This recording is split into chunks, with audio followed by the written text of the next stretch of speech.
where you're tuning in from. Before we get started, just go ahead and put it all in the chat. Now, I want to welcome y'all back to another episode of Talk It Out with D&D, where we keep it real, raw, relatable in every single week. And I'm your girl, Denise Murray, and I got my girl with me, Miss Day All Day. And tonight we are diving into a heavy but necessary conversation, one that affects too many homes and too many hearts. Domestic violence, knowing when to walk away. We're not here to judge. We're here to talk about the real life situations that sometimes keep people stuck. The excuses, the fear, the kids, the love that turned into painful. And we want to talk about how the cycle doesn't just hurt the couple, it hurts the children who are watching. The boys who then begin to start raising their hair in a woman's, or the girls who start thinking that it's okay to be hit and they thinking that's love. So, Miss Day, like tonight, we want to bring awareness, healing, and hope because too many lives have been lost in silence. And if you're listening right now and this hits home for you, please know you are not alone and you can walk away.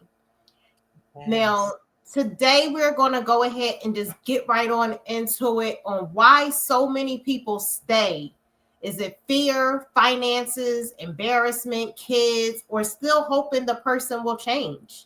Because these is like common excuses that people use. Oh, it's not that bad. He didn't mean it. I didn't want to break up my family, and not just he. I'm going to say she, because sometimes there are women who can be abusive as well. So, Miss Day, share your thoughts on this story and tell us about how silence can make this situation worse. Wow, that is a real powerful question, Queen. And thank you for bringing this forward as a topic because I know we just either November, we were October into Domestic Violence Month. And for me, this is a topic that really does hit home because I know growing up as a child, I watched domestic violence up close. And I mean, from the females in my life being my mom at a certain point and my aunt at a long extended period actually being battered women, right? And so as a child being 4 and 5 years old, because y'all know I'm 62. So back in the 60s, like 1964, 65, 66, back then, there were no laws that were against women being battered. That kind of came to me as a case fact in numbers that back then there wasn't domestic violence, and if somebody's getting beat up, somebody's going to jail. They didn't have them kind of laws. It was just being what I saw to be true was women in my family being battered and nobody doing anything about it. And it would be rare occasion if somebody even stepped in to stop it. But so that's why one of my earliest memories, when you open this up talking about the children, I'm telling you, at 5 years young, I was saying to myself, my little 5-year-old, and I'll tell you, I believe I was anointed then.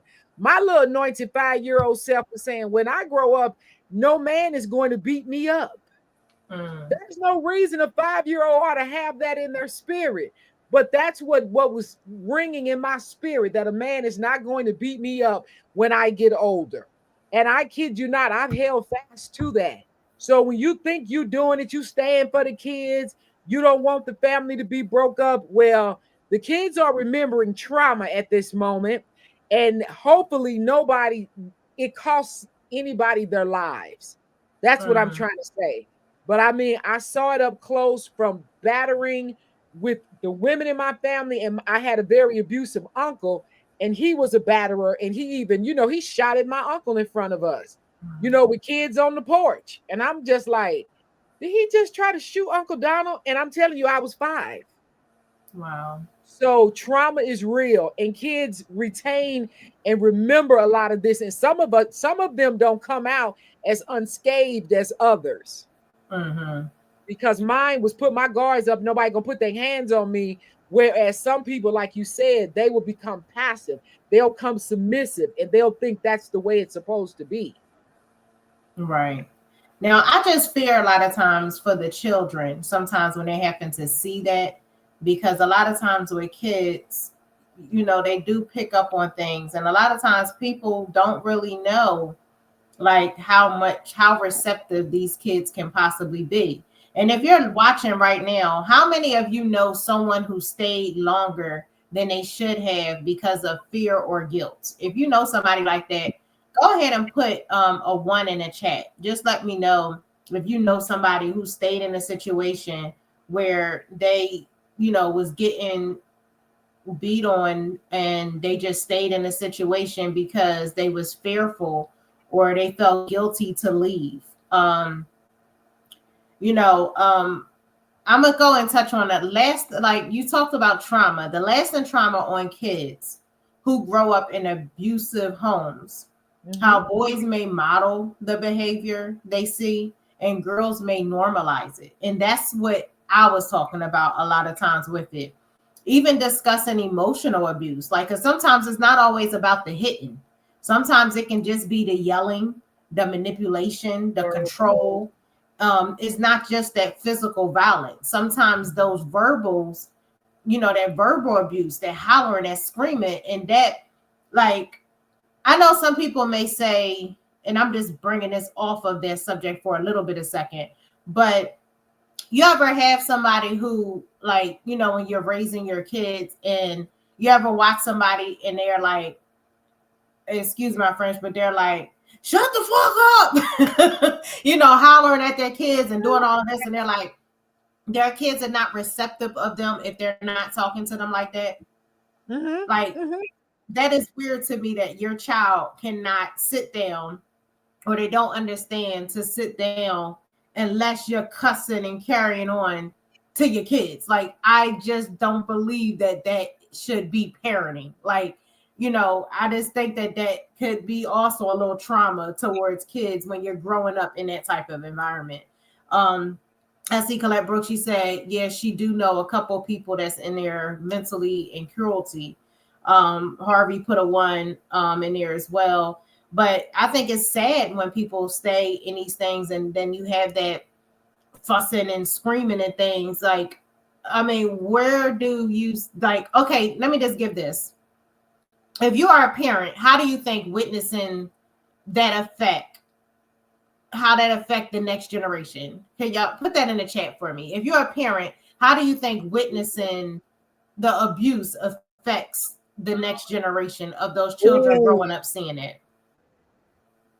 well, okay. You want me to jump on that one? Mm-hmm. Because like I said, I think I bet you a dollar to a dime that my mom that had these couple abusive boyfriends probably wasn't processing that for me at 4 years old. How is that going to affect me at 40? How is that going to affect me now? He's 62. But I can see these things and I can remember this like it was yesterday. And I'm 62 years young.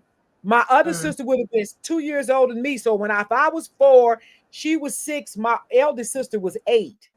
So these are memories that are being implanted in your children in those moments.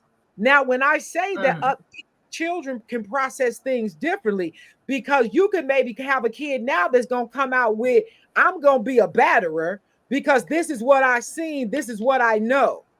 And so Mm-hmm. now they become that cycle is passing on within them. But for Mm-hmm. me, it came out as nobody's gonna hit me, but I believe that that made me be on the very defensive side of things, that nobody's gonna be able to abuse me. And down the road, when my mom was giving me that Mm-hmm. information about don't ever hit a man because some men will fight you. And I believe that's where she got that from. She said, because some men will fight Mm-hmm. you as if you are a man. And I never forgot that, but that Mm-hmm. turned me into a verbal assassin. So I could Mm-hmm. assassinate with my mouth. I didn't have to put my hands on you, but I could break it down with my mouth. And then the children Mm-hmm. that are becoming immune to all of that F you, shut, F up, sit down, the that verbiage, because they have a wall up. And if they trying to defend, you know what I mean? That's they say, you be trying to defend the little person on the inside. So as they're Mm, growing older, they putting up a wall. They just trying to defend themselves and survive. But that environment is hostile.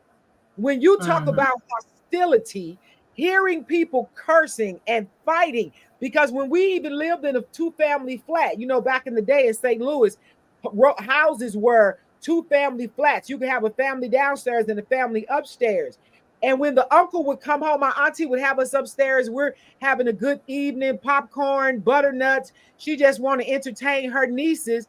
But when he would come home, her husband, the just the violence and the chill that would come over me when you hear him coming up the steps, mm. just to hear his footsteps coming up the steps, because you never knew what you was going to get, if it was going to Wow, be a good day, if it was going to be a good evening, or if it was going to be bad. And most of the wow. time, if he had been drinking, it's getting ready to be bad. So now Mhm, he's picking a fight. We got to go downstairs. She rushes us downstairs, and now we're downstairs and we're hearing him abuse her from upstairs. So mm, I remember that in my, and I mean, as a child, you couldn't even like cover it up, because I'm thinking, I want to help her. That was my favorite aunt. I'm named after her. That was my Aunt Louise. I'm Denise Louise. And that was mm, she was my other person next to my mom. And to know mhm. that she's being abused, but ain't nothing I can do about it. Right. That's on the level almost to me like terror. That's Mm, some terroristic shit right there for me. But mhm. I done lost track of what the true question was. I done went back. No, you got it. But I have a question for you, because you said that you had siblings and they was there seeing it too. So you said your attitude from it was nobody's going to put their hands on me. How are your siblings' attitudes towards it as they got older? Do you know like how they stay when it comes in that situation? Well, my eldest sibling, she became very passive, because there was some lot of other weird dynamics that went on in the family that kind of made her go inward. And Mm, so she's very non-combative, and she mm-hmm. was passive kind of growing up as a child. But now, Okay. she got some stuff going on, some inner stuff with her mental health and stuff. So only time that she'll get kind of rough and slick is if she's kind of going through it. If she's having, Mm, a moment or something, then she could get kind of slick then. But right. normally she was not. She was very passive growing up. And so Mm, then the middle one, that's the one that I look at that kind of came out as the narcissist, as the one that wants to mm, control, because she kind of was bullied as a child. So that mm. bullying spirit that came upon her being bullied, then as she got older, she wanted to be the one in control. She wants to control Okay. situations. She want to control people. So that's how I saw Mm, it show up in her. But for me, it came off as ain't nobody gonna put their hands on me. And maybe mm, because I knew I didn't have a father that was gonna protect me, we had no brothers that were gonna mm, cover us. We had one crazy cousin. And when we mm. met when we were teenagers, and crazy cousin would come and handle any fellas that's bothering us, right? But Right. growing up, that's where I felt I had to toughen up, and I was not going to allow a man to abuse me, and Mm-hmm. that's where that came from for me. That's how it showed up in my life. Mm-hmm. Now, what are some signs of healthy love you've learned as an adult that you wish you knew earlier? Healthy love. Well, okay. Let me just be transparent for a moment. I have been, Mm-hmm. I've been married 3 times. Up the third time was the charm. I'm on the third one now. But when I Mm-hmm. got married at 19, running from college and nursing school, because I was tired of being an AB student, I didn't want to be a nurse. So that marriage, then a marriage at 45. I was married at 19, 45, and 55. That Mm-hmm. 45 one that I put together that I didn't consult God with, it wasn't love either. The 19-year-old marriage was not love. This one that I'm in right now at 55 years young and I'm 62, I've been 7 years in. This was the first time that I experienced true love, right? Mm-hmm. But I think that if you don't have a grasp of what Mm-hmm. love looks like. And for me, love can look like somebody can pull your coat and they can check you because they love you. So Mm-hmm. being able to accept that, I think love is good communication. I think if somebody loves you, Mm-hmm. they're willing to talk to you. They're not gonna yell at you, they're not gonna hit you or kick you or cuss you out. To me, that's what real love Right. looks like, that I can embrace you and hold you, Mm-hmm. even if you spinning out of control and you got something going on, but I can hold you and cover you. To me, covering is very important. And the Bible speaks of that. Mm-hmm. But a lot of us as women that have experienced trauma, we don't know what that looks like. So we can have our independence. We got our guards up real high. Ain't nobody gonna hit me. Ain't nobody finna choke me. And none of this drama. Or because we have not yet experienced that. But when you get a good one that can hold you, comfort you, communicate with you, and just really be there and have patience. Because if you don't know what that looks like, you're gonna need somebody to have some patience and understanding that can walk and guide you through the pain. You know what I Mm-hmm. mean? And to know that Right. everybody's not out to get you. But sometimes it feel like the walls is closing in when people start talking loud. I told you, even with my husband now, we first had a spat, it wasn't even about me and him. We had two of them in 7 years, but I had to tell him, let's come and talk, and he had to sit down.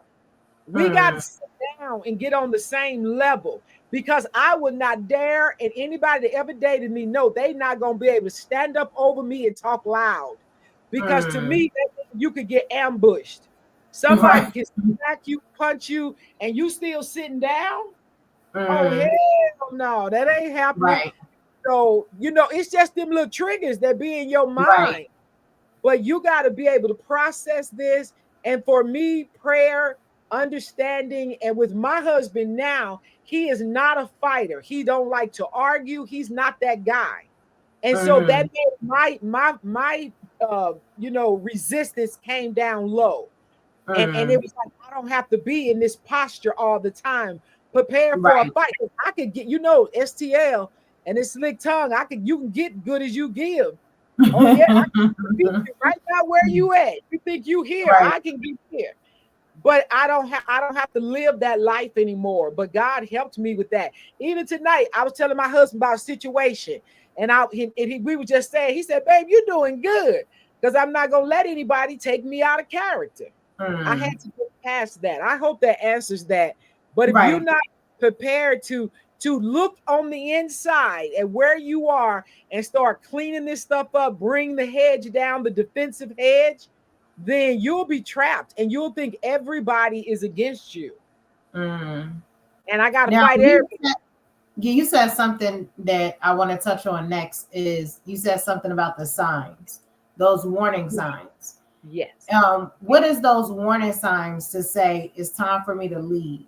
Escalation, isolation, threats, financial Mhm. control or fear or safety planning, like keeping Yeah. copies of important documents, hiding a bag, a trust person to call, having a hotline, a community resource, or something. Like, what is those walk away, knowing when and how to walk away? Now, I watched a show yesterday.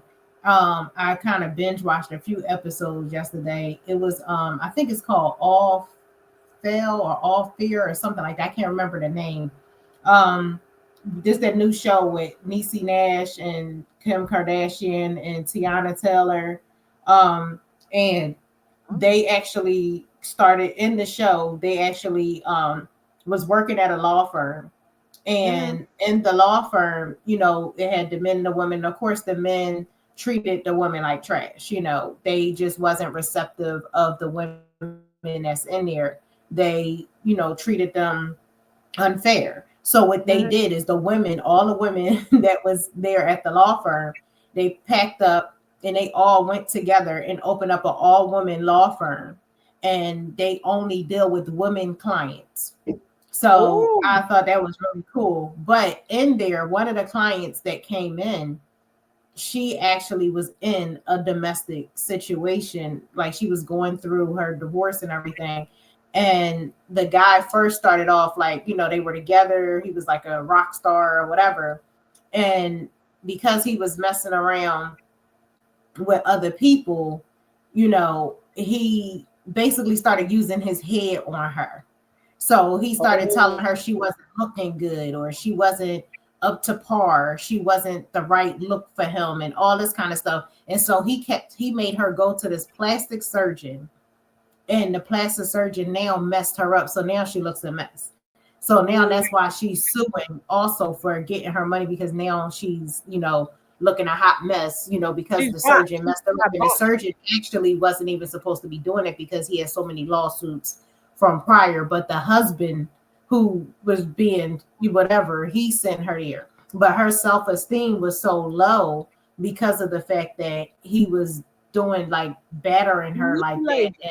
Yeah. and doing that. So I was just like, like there's people. Do any of y'all who's on here? Do any of y'all know of someone who would just basically mentally abuse them? I would say I feel like that would be considered what, mental abuse, right? If they're just mentally saying Absolutely. certain stuff and doing that, that would be more on that mental side.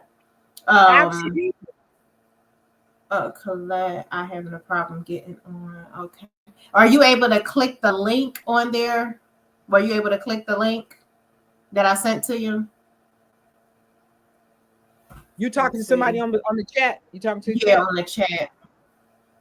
Okay. Um, Hold on. Sorry.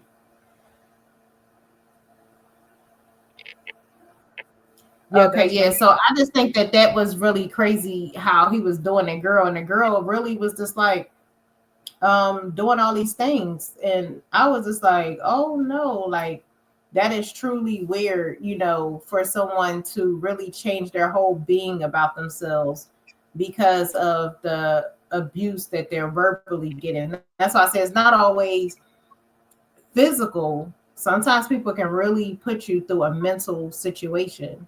And again, this is not always relationships. You can actually be in abuse when it comes to any relationship that you're in. It could be family, friends, whatever. It doesn't always have to be a husband and wife or boyfriend and girlfriend or, partners. It can be other people that can really abuse you. And Mhm. that's why I say when we talk about that, it can be abuse in all type of ways. And people have to Absolutely. understand that those things can be traumatizing and can still carry into your lifestyle even as a older when you get older. You can watch certain things, and Absolutely, then like you sis. say, you're on guard. Like then you get older, you see that you automatically on guard because of what you might have saw, or you feel like I shouldn't say anything because I don't want to get hit. You know what I mean? So you start feeling like you got to be in a bubble, and you can't do nothing because you're scared all the time. So then you become fearful all the time. So I just Oh think my that God. it can be a lot of things that can fall into. This What you is say about very that? Those true. warning signs. I think it's very true. And for me, and I'm not sure who else may be able to agree with this, but to me, like Maya Angelou used to say, when somebody shows you who they are, believe them the first time. Because I don't believe in all of this. If I just smacked you one Mm-hmm. time, then I'm so sorry, and then they gonna love bomb you and buy you some gifts and take you to dinner, put some makeup on your black eye, and I won't hit you again. Because Mm-hmm. my thinking on this, if somebody can smack you in the face or bop you in the mouth the first time, and they get away with that, they thinking now they got carte blanche. I can hit her again, I could kick her, and Mm-hmm. she gonna forgive me again. It's gonna slide again. And if you're dealing with a narcissist or a person that is a manipulator, which most abusers are, they are manipulators. That's how they get to keep the partner to stay with them. Then you best believe they coming up with another little antic where they're gonna keep Mm-hmm. you in the cycle, right? So for me, it's not, no, you're not gonna be able to hit me, Mm-hmm. kick me, or slap me. And in two relationships out of them, that first marriage and out of the third, where I had a physical confrontation, where my spouse put his hand around my throat, that was enough for me. That said to me, no, no, no, because this can escalate. Mm-hmm. And I remember what my mom said. And if you think you're going to start fighting them back, some of them will square up on you and fight you like a man. So that was a red flag to Mm-hmm. me. In that next Right. relationship, 20 some years later, Put your hand around my throat the first time. I let that slide. And see, that's where I had to check myself because see, they always tell you don't want to call the police on a black Mhm. man. I didn't want to call the police on the Right. black man. The black man shouldn't have put his hand around my throat either. See, that's what I was telling myself. So that second time when it Right. happened, I had to call the authorities. And that Mhm. had to be rectified. And if I would not have followed Mhm. through with it, and got paperwork and get a restraining order. By time a lot of other things down the road with concerning of selling of my house and getting my divorce, if I would not have done that, I would have been in a trick bag, especially living in California. But the police, when they Right. came home, oh, they tried Mhm. to downplay it. They tried to tell me it ain't no big deal and it ought to be all right. Oh no, I Mhm. started escalating with them. You get me a female officer. I need to speak to somebody that's listening to Mhm. me. And the more I escalated, they saw they weren't Right. going to pacify me and pat me on my head. But to me, now here's the other Mhm. part of that. If you know that you are in an abusive relationship, like the Bible say, the Lord will help you make a way of escape. I believe if you have Mhm. resources, if you have an opportunity to save your money, you never ought to. This young girl Right. one time was talking to her, she didn't understand how I told her I had two bank accounts. Me and my spouse had a bank account, and I had a bank account. And I Mhm. think that everybody ought to be aware, and you need to just have that. And then you Right. need funds that ought to be in your house with you. Don't put all Mhm. your resources in nobody's bank. Because when the Mhm. power go out, you can't get it out the ATM. But Right. like you said, having a burn bag, having a run bag, having your Right. passport, a driver's license, your birth certificate, and some Mhm. cash. And Right. if it's really bad, I ain't trying to tell nobody what to do, but I'm just talking about me. I would have me some protection. I'm not just you're just not gonna just jump me Mhm. and there ain't gonna be no resistance. But those red Right. flags are people hitting you, people trying to control all of your finances. People don't want you going out the Mhm. house. You got to be contained and restrained, and you can't talk to your Mhm. family. That's isolation. They want to isolate you so Right. nobody can see you when they beating you up, in my opinion. Right. And a lot of times they'll beat you up. Did you know Mhm. I found this out? When people are battering women, they'll hit them in the head. They'll hit you in your head instead of your eye. Because see, the black eyes show up. But when they go to pounding you in your head, them bruises ain't Yeah. showing up. So, right. Right. So I Now think I have Colette going right now. I have her coming. She's going to come to the stage. She just was witness to a situation that happened near her recently, a domestic situation. I'm gonna bring her on so she can talk about that. Hold on 1 second. Make sure it can come up. Colette, can you hear me? Yes. Hey, okay. So can it's kind of dark. You have another light you can go in front of? It's a little All right. dark. Mhm. That was it. Oh, there you go. That's better. Okay, can you tell us about the situation It that was several. that you witnessed? But like me, I have witnessed a couple of them.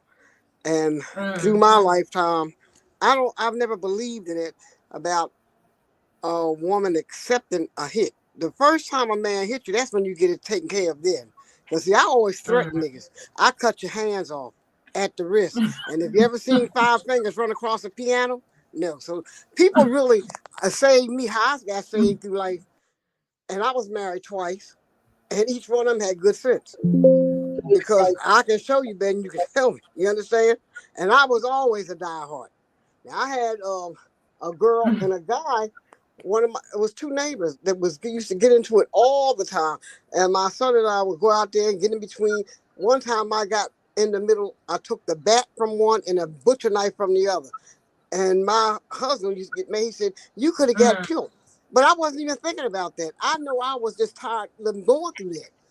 And then the next time I seen where mhm. a lady was so abused, this idiot poured a glass of lye, and then her stupid ass ended up drinking it.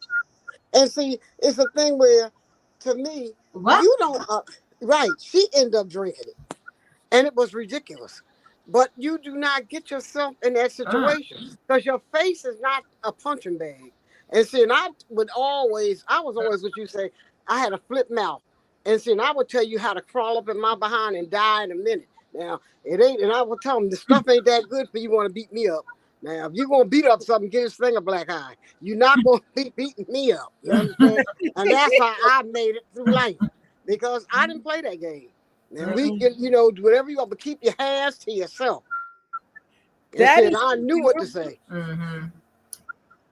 But you bring Right. up Now, what about the situation? How with children, and then with Go ahead. children. What was you saying?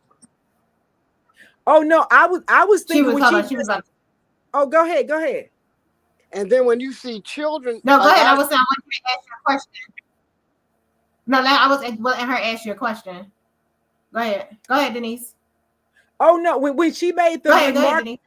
getting in between people when they're having a disturbance, right? And my uncle was jumping on my aunt one time. My mom and her brother, which is my auntie's siblings, they jumped in to get my uncle off of my aunt. Do you know that my aunt took one of them big old like Kool-Aid glass pitchers and bust my uncle in the head with it? And he was trying to get the abuse off of her. Yes, my auntie was being beat up by her husband. And my mom and my aunt's brother, the siblings, jumped in, jumping on him to get him off of her. My uncle is going toe to toe with him, but he got a picture and bust Uncle Donald in the head with the picture. Now, see, that's sick because to me, and that's sick love. But you found a lot of sick women too. They feel like getting their behind kick is love. And I don't know how you going to call that love. And then the man that tore you up, whipped your behind. And I know several that got black eyes. And then you in the bed screwing them. How do you do that? It's like a Stockholm syndrome. That's why I said this one we don't want to like give people. We want people to understand that you don't do that. We understand that sometimes you can't go through those. And we're not here to judge, but we want you to understand that if you're in these type of situations, we don't want you to stay in these type of situations. Just like I wanted you to talk about was the incident that happened just recently at the apartments with the couple, because these are situations that happen multiple times in the neighborhood. Recently, we had 2 situations that happened, actually 3, that was domestic situations where people passed away. Oh yes, and so tell you about that's why I wanted you to talk about that. Okay, so you can talk. This was a racial. It was a Caucasian woman and a black man lived in the apartment together. She had her side piece, who was another black man, in there. The guy that has his name on the lease, came home early from work. They barricaded him out of the apartment when he was trying to get in. And then the side piece killed the man whose name was on the thing. And then see, and that's some lousy crap. Because to me, number one, the side piece, if you was a broke nigga, you ain't got no business being in nobody's house. And he should have took that heifer somewhere else. You understand? And to me, both of them need to go down. The one that shot and her for allowing it. Your man at work come home early and you got this other buzzard in there. And that was a cold-blooded mess. Yeah, that's really cool. And that's why I wanted you to come on and talk about, because that is another situation where I seen, and the reason why I wanted that to be talked about, because this just happened a week ago. Then we had another situation that happened where a guy was at a Walmart. He was working at Walmart and he was dating a girl that was at Walmart. However, they were in a relationship, and I guess at Walmart, the people was like, you know how people be nitpicking and trying to be funny, of saying like, oh, she messing with somebody else. And so the other person that she was messing with also worked there as well. So they was like trying to play him, basically. He then leaves the job, goes to her house, walks in her house, and kills her because he found out, because he was like, found out everybody was like playing him in his face and talking about him and different things like that.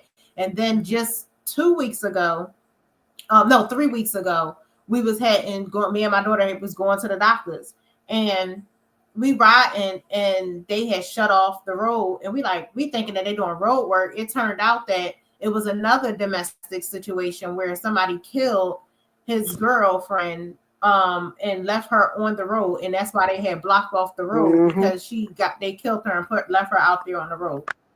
And so that's why I'm just like, with these different situations, these are also triggers for different people when you're messing around.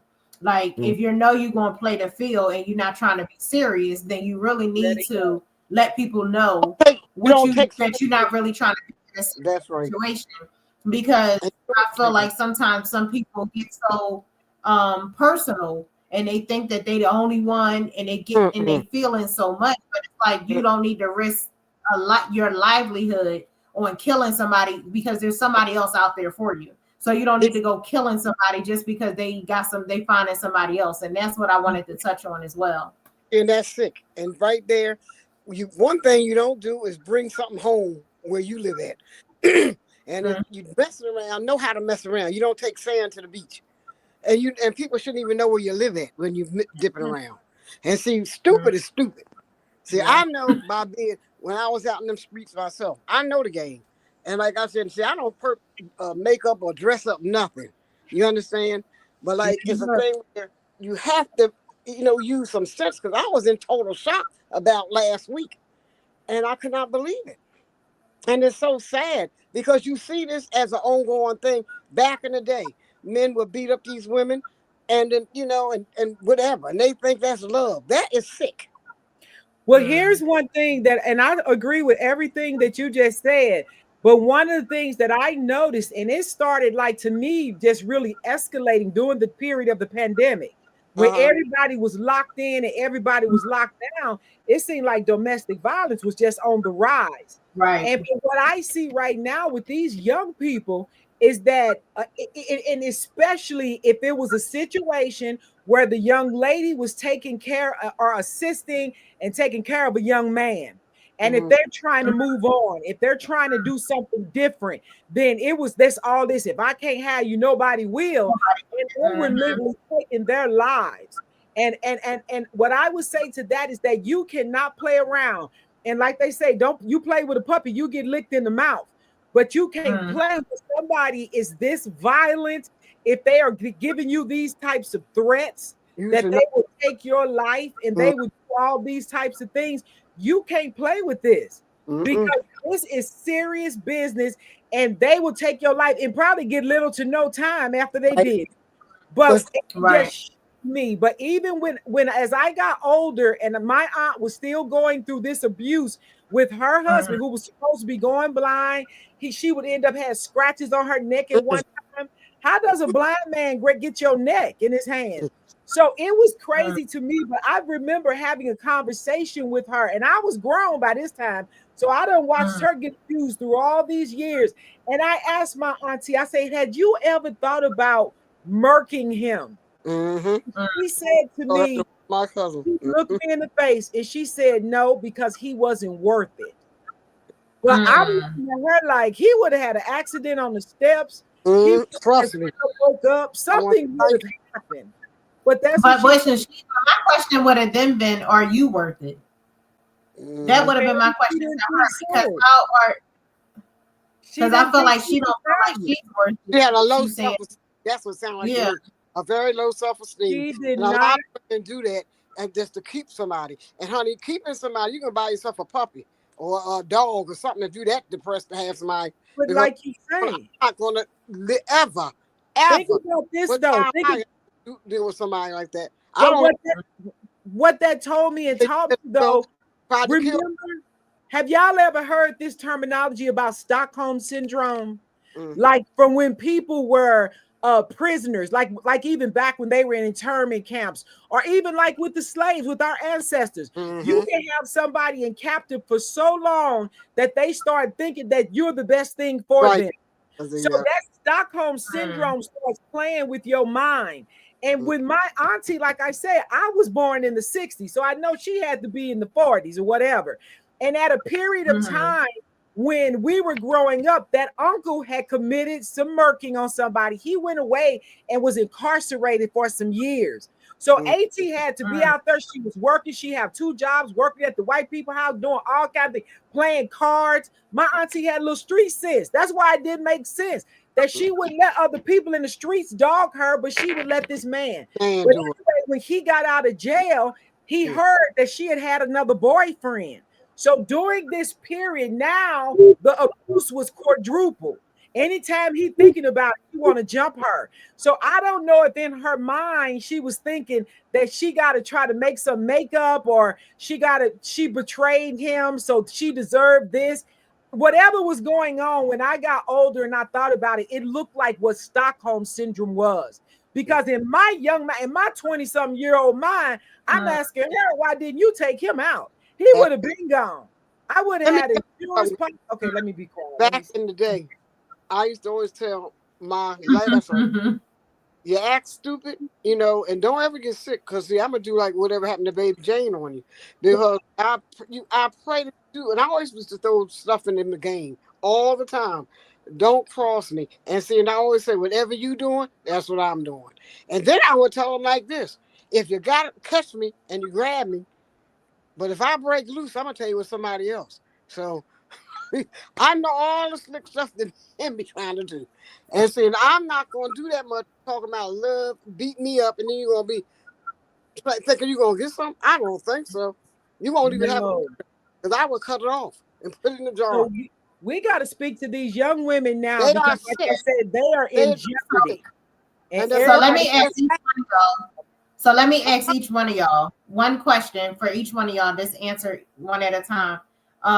Far as what do you see as that warning sign first before the hit or anything? What would you say would be that first warning sign to you, Colette? Well, to me, the warning sign is the way a person talk and that look they give you. You can pick up. You pick up crazy.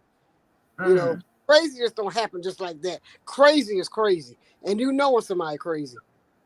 And what do you think, Denise? I think that for me, the warning sign would be a sign of control. If you're trying to control me, then you don't respect me, because you don't respect that I can make sound decisions. You don't respect that I could go outside the house by myself. You don't expect that you got to track my phone. You got to go through my phone. All of them kind of little controlling, manipulative, and manipulation is a form of witchcraft. If you trying to manipulate me, then you got a spirit of witchcraft on you. And if you're trying to control me, you don't trust me, and therefore I can't trust you. Right.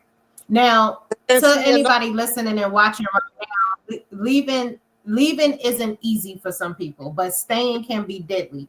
What advice would you give to someone who's afraid to take their first step? I'm gonna start with you, Colette. To leave the person? Wait, well, if you that I can't scared, hear you.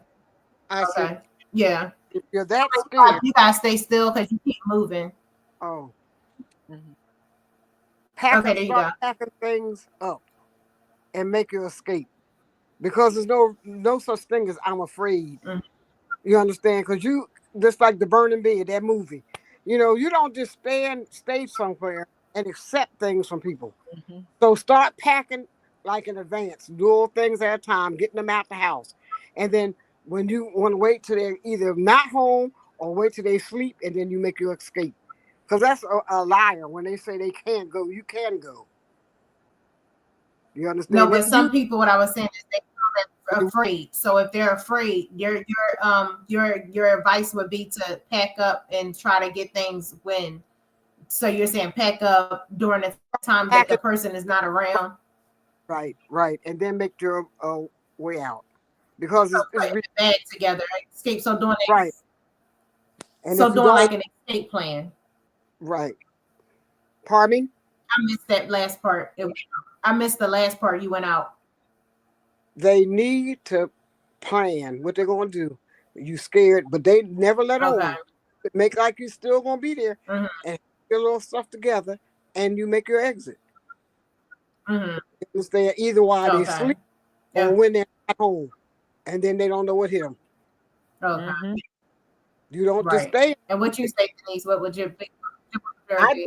think along the same lines, because for me, and like I say, for the trauma that I have witnessed for such a time as this right now that I'm seeing, I say get slowly but surely. It ain't got to be Mm-hmm. fair. Slowly but surely, get the plan in place. Get your separate bank account, Mm, or if it's a boot or a shoe, honey, and start hoarding you some money. Take a few dollars here, a few dollars Mm-hmm. there. If you know somebody that you can trust, get that trusting person that you know not gonna rat you out. mm, Start stacking your stuff at their house, put it in the back of their car. So you got to start being strategic so that mm, you can plan it. And then even if you have to go to the authorities, they do have some places that are mm, considered safe houses. Get in a safe house. But just like that woman, honey, when they was coming out of Sodom and Gomorrah, what was it? Lot's wife? You mm, got to be like that. You can't be that woman with the pillar of salt. You can't even look back. Because mm, if you look back, you'll turn into the pillar of salt. Mm. You look back, he'll be right behind you, blocking your eye, trying to track you yeah. down. I wouldn't tell them, don't, you cannot Oh, wow. communicate when you are on the way of escape. That's You right. got to pray, you got to ask God to give you the strength to cover you so you can get free. Hmm. Because if you keep going back, if you keep playing games, that one time that they choke you too hard, it could be too Hmm. That'll be the end. one time they throw you and your head hit the corner of a That could table. be the end. People have died like that. Yes, So Lord. you, and especially if you got kids, for the love of your children, don't let them see this. And Mm, people think my kids don't know. I watched the thing last night about a 6 and a 7 year old was telling it all. They had saw everything, honey. They was ratting the mama out, the uncle, everybody. Children are intelligent. They mhm, see what's going on. So to say you're gonna stay here for the sake of your children, no, you are putting them in trauma and harm's way, and it's not all right. So I hope I answer that. I say get a safe bag, get mm, you some money, and find that one somebody, be it a relative or a friend. Don't never mention their name mm, around that individual, and mhm. start just stockpiling what you need so you can slowly make the way of escape, and you can't look back. God's got something Mm. much better in store for you as soon as you get free. Mm-hmm. And also, you Now don't I have a cousin. you don't I have always a want. cousin who literally 12th, it would be a year that she was killed by her boyfriend. She Mm, was shot point blank in her head at 9 months pregnant, and she was only 19 years old. And on November the 12th would be the day that this happened last year. So it was almost a year of her death from a domestic situation. Now, from some people, they say like things was going on. However, sometimes again, sometimes you have people who are fearful, who are scared. Then you feel, then sometimes people will come to you, and when things are over, and they start making you feel like it's not going to happen again, because they'll say, "Oh, I'll never do this again," or they try to buy you gifts or buy you things or try to be nice to you to make you feel like everything is going to be okay. So when that happens, I just think that they should, at that point, just like both of y'all said, the same advice, still use that. Now, finding a voice again and rebuilding your confidence with counseling, community support groups, and rediscovering your identity, reminding survivors that you are not what happened to you. You are what you decided to become next. So that's what you need to think of. So, with Colette, before we go, I want to just one more thing from you on like what advice, like final advice that you can do when it comes to helping someone in this situation, or how they, like, you can either talk on how it can help, or either give them some signs of when to know that you need to start putting that plan together. when you have somebody that's putting a tracker on you, asking you 99 questions, and every time you say something, raising up, and they got to know all these different signs.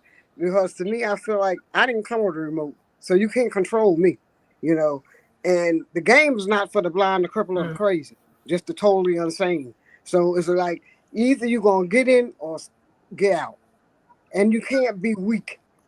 under no circumstances, because people allow things to happen. You remember, just like the movie, what love got to do with it. You see how long it took for her, and getting black eyes and beat up and everything. Mm, The same thing with the burning. You know, that's crazy stuff. He wouldn't have had the first lick. When a nigga, I don't, excuse me. When a person hit you the first time, that's when you're supposed to let them know what time it is. Not Yep. wait till you get 5 more licks. It's the first mm, time it ever happened, and you get them in check, and then Mhm. you tell your story walking. mm, You don't hold on. You understand? mm. This Yeah. ain't not Right. a game. This is not Leave It to Beaver. You understand? You got to know what to do and when to do it. Not wait Mm. and Now, what hesitate. I want to ask another question because both of y'all are much older than me. So I want to ask this question here to both of you because I know we hear they always say back in the day that these type of things were acceptable more so than it is like where even though it's happening a lot now where it's like people are killing people, but they said it was acceptable then for like your spouse because the women was at home, they didn't work, so they basically took care of the home and the man would pretty much run the street, do what he want to do, knock you out, whatever. And it was like nothing you would talk about back then. Is that something that you think some people may have saw growing up and they felt like that they had to stay in that type of zone now? I believe so. A lot of them are like that because they seen Mm-hmm, with experience, but then you got to be wise too, you know, because I've seen a lot of things, but I would never be handled that way. Never mm-hmm, did. Whole husbands, and I didn't even play them games. You understand? And then I had me on the street. I just did not play those kind of games. You And understand? see, that's the mm-hmm. difference. I think Hmm? that Go is the ahead, go difference. ahead. I'm sorry, me. I think that is the Yeah. difference because it's going to depend on the energy and the spirit in which is within that person. That's right. Like both of us kind of got that same mindset where I told you my oldest sibling became passive. For me, at 5 years old, I was saying ain't no man. I specifically said ain't no man gonna beat me up. But Mm-hmm. that's what I saw, and that's how I languaged that. That's how that came and ran through my body. But during that period when I was 45, 47 years old, and my second husband was putting his hand around my throat and was choking me. And when I realized the more that I was struggling, the tighter the grip was getting. And Mm-hmm. so in that moment, I could hear the Spirit of the Lord saying, "Be still." Mm-hmm. Be still. And when I got still and I just said, wow. And then in that moment, it's like he just snapped out of it, right? But it was up to me at that point. What am I going to do from here now? And what I did was call the authorities. And I called the police to my beautiful 5-bedroom, 3-bath house that I was paying for. And then when people tell, oh, you don't never want to call the police on the black man. Well, like I said, black, blue, Hispanic, Asian, you You. shouldn't be putting your hands on nobody. I don't care who it is, but in Mm-hmm. that moment, if I would have absorbed all of that, I guarantee you, I probably would have been in some, or somebody was going to go out with some violence That's right. because I'm not going to tolerate the violence. And if you think you can perpetrate it, then it's going to be problems. But Mm-hmm. I think that for me, this last thing I wanted to add. This is when Mm-hmm, I remember the shifting happened about domestic violence. During that period of time when OJ Simpson, they allegedly they said killed Nicole or Mm-hmm. whoever OJ had doing all that stuff. That's when mm-hmm, the switching had started happening about when the police come out to domestic violence that somebody has to get arrested. Now Mm-hmm. that was in the 90s, wasn't it? Late 80s, the 90s, The early mm-hmm, 90s. early 90s. But Mm-hmm. up to that period, somebody can get busted up, beat up. They come to the house, they gonna talk you out of it. Don't tell, don't do everything be fine. But when old girl got killed, mm-hmm. now it's a law. Now we got a law going that somebody's gonna get it. Somebody gotta go, which is a great thing. But I don't think it should have took to 1990. Mm-mm. Right, The right. hell. But See, again, those and lot of and back in the day, those women were very passive. They did what they were supposed to do. They cleaned house, they cooked, they and see certain things I don't even believe in. I did but so much, and then I held up. I wasn't doing, because what it was. I believe in taking care of household and all, but I worked, I was out there, I had a business and everything else. But I wasn't not being a slave And then there was so much I was going to do for a man anyway. You understand? I didn't start out doing things. See, I didn't iron because I didn't start ironing. I didn't wash Mhm. clothes for you. I did my, sheets and things, but no, I didn't do certain things. But I cooked for you, and I, but certain things I just didn't believe in doing. You But know? imagine that's how some of them have women trapped Yeah. in that cycle. They Mm-hmm. don't want you outside the house. They don't want you having a career. They don't want you making your own money, because if I can control your money, your atmosphere, and your time, Mm-hmm. and physically overpower you, you Mm-hmm. are trapped unless you're gonna make a way out. You got to get a way out of that. But that's what a manipulator does. They want to keep you trapped. And I pray that anybody under the sound of our voices, male, female, young or old, do not get trapped in these games. You have the right to be free, and Mm-hmm. nobody gets the right to dominate you, control you. And for the love of God, don't let anybody abuse you, because it will be generational. It can carry on, and do not Mhm. allow that to be perpetrated on your children That's either, right. That's because right. they're going to be violent. They're going to Right. either commit it or they're going to allow it. Mm-hmm. And you know that Mm. on my block. It was like I asked, I said, well, did your when me and my son was trying to help them stop fighting, I said, what, your daddy used to beat your mama? Yeah, well, I said, Mhm. this how you beating up? I said, man, this is psychotic. It's like crazy. Mhm. But I never wanted nothing on my face and no marks on my face. You understand? Because I Mm-mm. know I'm vain as the devil. So like I said, and I know I had a flip mouth, and I was a diehard.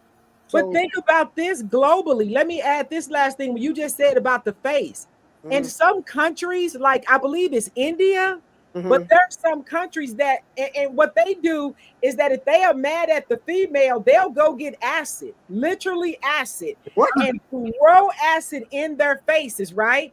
And so if they're melting and they got the acid in their face, Mm-hmm. that's their way of saying, if I can't have you, No. nobody else will. But Wow. listen to what the law says. As long as that criminal man who threw the acid turns himself in between 24 and 48 hours, then he will not be charged. you Wow. know, I there. And I had an incident, and I'm telling you, because I don't believe in telling the truth if we're gonna talk.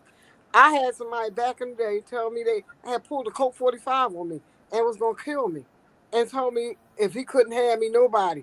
I talked my way out of that. You understand me?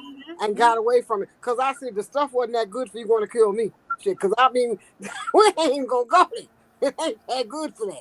Yeah. Right. But I believe crazy is crazy. And when you know somebody that crazy about, you get the heck away from them.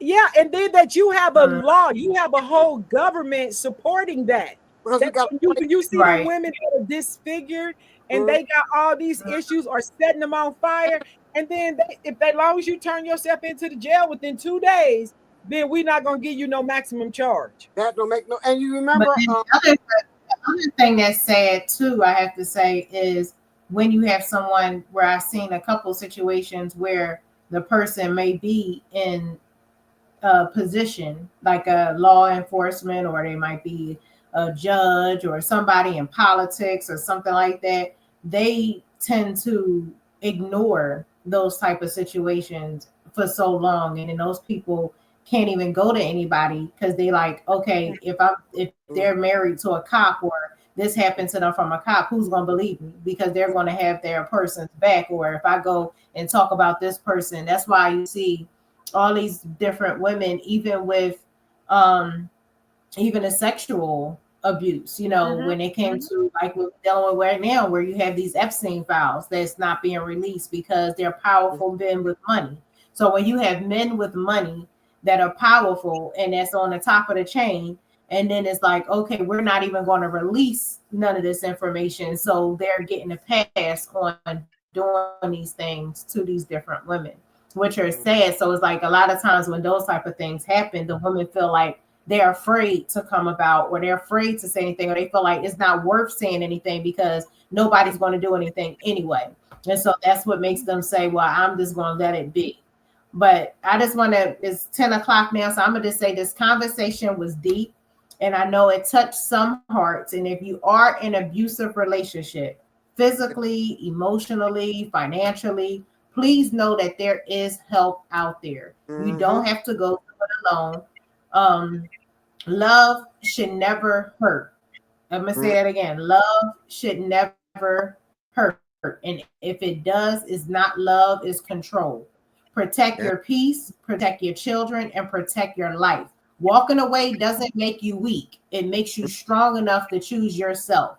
And if Mhm. you or someone you know needs help, reach out to the National Domestic Violence Hotline at 1-800-799-SAFE, which is 1-800-799-7233, or visit the hotline .org for its 24/7 confidential support. And I want you to go ahead and share this episode with someone you know needs to hear this, because you're not just talking it out. We're changing lives. Until next time, I want y'all to stay strong, stay safe, and remember, peace starts with you. So until next week, y'all have a great evening.